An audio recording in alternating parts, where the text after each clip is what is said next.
Intelligence artificielle, opportunités commerciales avec la Chine et croissance économique plus forte que prévu.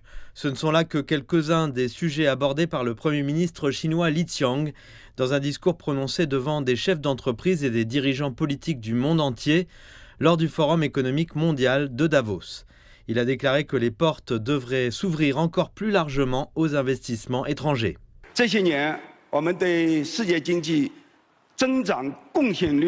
La contribution de la Chine à la croissance économique mondiale s'est maintenue aux alentours de 30%. L'année dernière, l'économie chinoise a rebondi avec une croissance estimée à environ 5,2%, dépassant l'objectif de 5% fixé au début de l'année. Li Qiang a également abordé le thème très attendu de l'intelligence artificielle.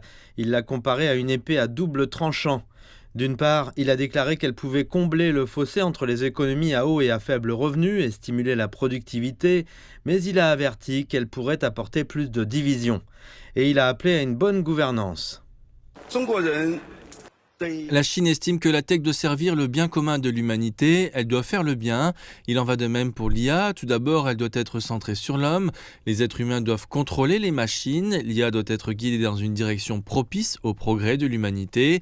Il devrait donc y avoir une ligne rouge dans le développement de l'IA, une ligne rouge à ne pas franchir.